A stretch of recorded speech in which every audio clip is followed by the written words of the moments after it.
With Bryan Danielson receiving hateful messages from WWE fans and EC3 revealing when wrestling died for him, this is Wrestling Hub. My name is John and you're watching the Wrestling Report for October 6th.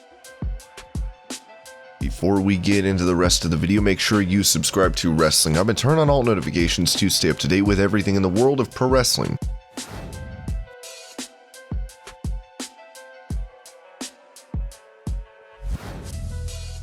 Speaking of comic book, Big E was asked if he thinks Xavier Woods will ever be WWE champion, as he replied, "I think so. I think he's a guy who is still underrated. Still very underrated. I think he has all the tools. I think it's just a matter of changing perception and getting him the opportunities that he deserves to be pushed more, to be given that opportunity. I think he's incredible in ring. I think the stuff he did with Bobby Lashley, that Hell in a Cell match they had, was incredible. I remember he had a random match with Riddle on Raw that I watched a few months ago and absolutely loved it and was blown away by. He's so incredibly talented and such a great talker, charismatic as hell. He has all the tools. He just has to be given those opportunities that Kofi and I have been given in our careers." With Big E becoming champion, 2/3 of the New Day have held the WWE titles. We'll have to see if Woods can eventually win the big one.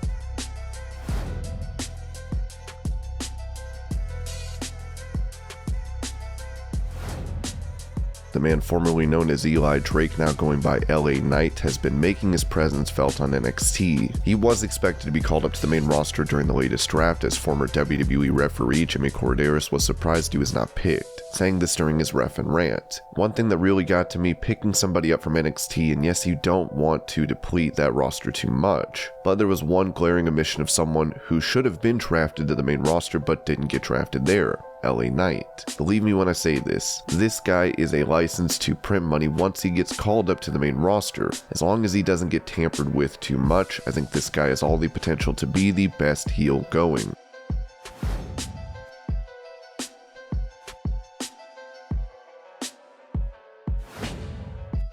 Speaking to PW Insider, AEW President Tony Khan touched on plans to return to the New York area after their successful show in Arthur Ashe Stadium during the Grand Slam event. "Arthur Ashe Stadium, I would love to return for AEW Grand Slam next year, and I think we're working towards doing that, and I think it's a great annual event for us. I know that we'll be back in Long Island in December, and I have plans to return to the market several times between now and the next Grand Slam event. Even though we may not always run the same venues or in the exact same parts of the New York area, New York, New Jersey area, I should say it means a lot to be put up there. There's great fans, and we had great turnout when we ran Newark. We had great turnout at Arthur Ashe, and I expect a great turnout in Long Island when we're one of the first events at the new UBS Arena. With AEW in many cases selling more tickets than WWE, it'll be interesting to see if this momentum can be built on."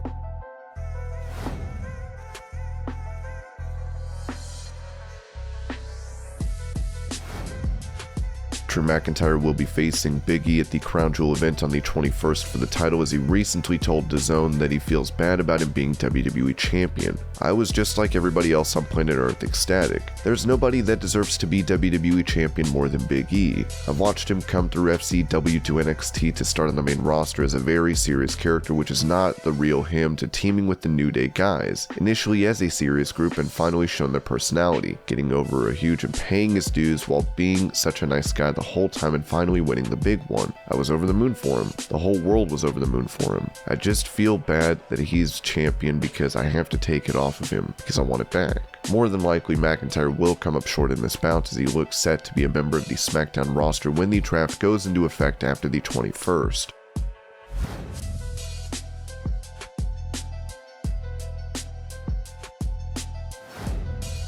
Rhea Ripley made her name in WWE on NXT, where she was a dominant champion. Now she finds herself in a tag team with Nikki ASH, with the two being champions. On the Battleground podcast, Ripley was asked if she'd return to NXT, as she replied, "I would love to, honestly. I miss NXT right now. How it's all changed, I don't know if I'd really fit in. But when it was the metal scene and very grungy, I love that NXT. Not saying that the one now is bad or anything, but it's definitely more for like the up-and-comers and everyone there's trying to make a name for themselves."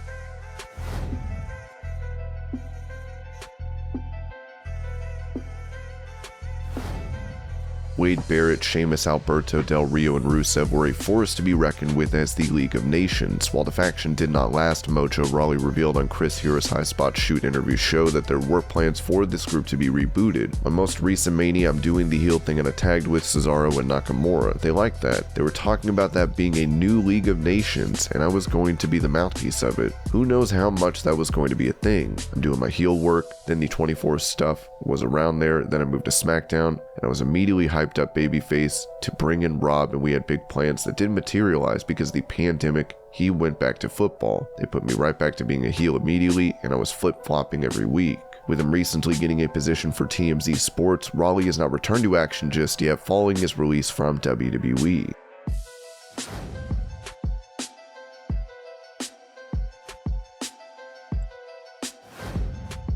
When it comes to the pay-per-view where Goldberg defeated Bray Wyatt, EC3 told Wrestling Inc. that this was the moment he stopped loving pro wrestling. Bray Wyatt Wyndham is one of the most creative and talented people I've ever met, especially in this industry. I've watched him from his inception in FCW coming in as Alex Mulligan and develop what he did and find inspiration he finds in the world outside of the wrestling bubble and bring it in all these unique ways. He was one person that really inspired the Control Your Narrative movement because I've never seen somebody so creative try so hard and be so unique and do so many different things and take it upon himself to create these things, creating the Fiend and the Funhouse. I'm like, this is amazing. And then I remember I would call this the day wrestling died for me. I wasn't even there when he just got beat by Goldberg. I've watched this man work so hard and be so unique and be so creative and do so many different things and take it upon himself developing something so special to have it just thrown away by someone's decision. That's where Control Your Narrative came from. Tell your story within the narrative.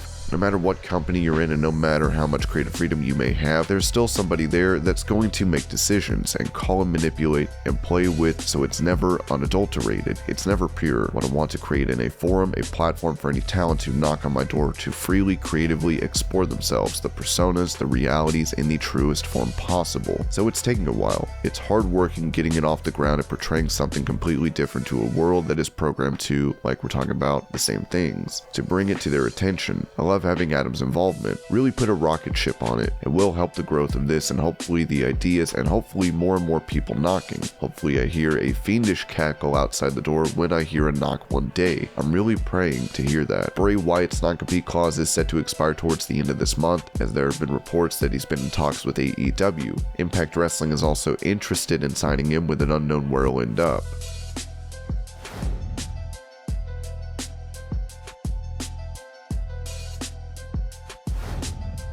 With her release in June, Lana talked about her time in WWE during the East Coast Autograph Auctions virtual signing, where she mentioned that Vince McMahon was upset over her changing her hair color. I showed up with blue, colored my hair blue. It was like a shampoo and I was bored. I was probably going through an identity crisis again, so I dyed my hair blue and Michael Hayes actually walked up to me. He's like, "What are you doing?" I'm like, "I don't know, it matches my costume." He's like, no. And then I showed up with blonde hair the next day. He's like, "Ah, you look great." So there you go. And then I also got a call from Vince McMahon about the blue hair, so I had to be blonde forever. Even when I went brown, not even brown, I had like light brown hair and I wore my hair when I did for Royal Rumble last year. I got a call, I was told that wasn't Lana, and I had to put my hair in a pony. I had to go lighter and I couldn't wear the color gold. I had to wear the color pink only. I had to wear my hair in a pony and I had like little boy cut shorts, and they were like, no, you have to wear the leotard. With her teasing an AEW debut and her husband already in the company, Lana will probably end up joining the promotion in due time.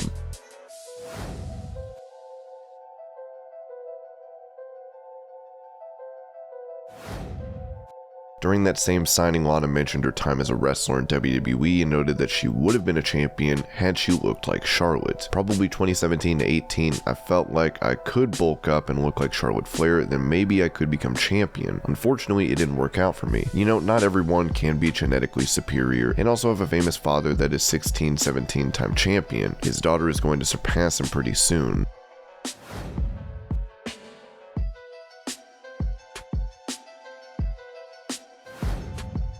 On Reinvented, Chris Jericho touched on New Japan star and former IWGP Heavyweight Champion Will Ospreay potentially signing with AEW. I'd love to see Will in AEW. I actually called him way back when we first started out to see what kind of interest he had. I think there are a lot of guys that want to work in Japan and spend time there. I know because I was one of them. I've been to Japan over 60 times in my career. There will come a time when Will decides he wants to work in his own country. I know he's English, but in America, that idea is much more similar to England than Japan is. There's something to be said about being a worldwide TV star. You won't get that working for New Japan. It's great to be there, but the real big league lies in America. I would love to see Will working in America, and I think at some point that will probably happen.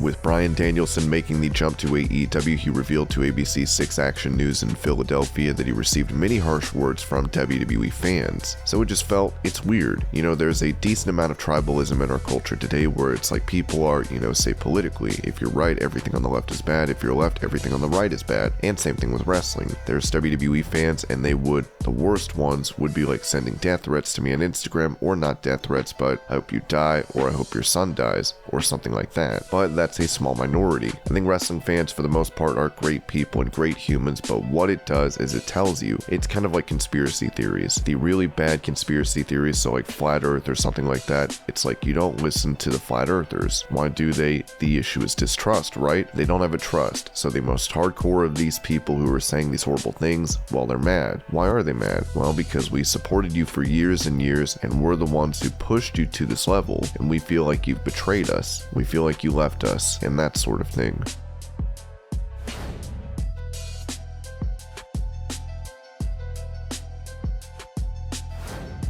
When it comes to the draft, Graham Matthews took to Twitter to note an interesting fact. Kevin Owens told me in our interview last year that he and Liv Morgan have been drafted every single year and always end up on the same show. That was once again the case this year, with Owens and Morgan both being moved to Raw. Liv would reply saying they were destined to do this forever, with the AEW Women's Champion responding saying, "Interesting." Liv would reply, "It is, isn't it?" While Liv Morgan's contract situation is unknown, Kevin Owens will see his deal expire in January, as many are thinking that these two stars could end up in AEW.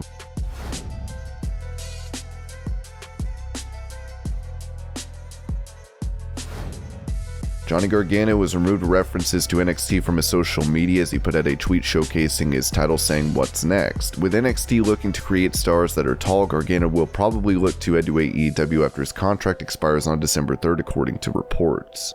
And this was your Pro Wrestling News Update. I hope you're all having a great day. Thank you so much for watching, and I'll see you later.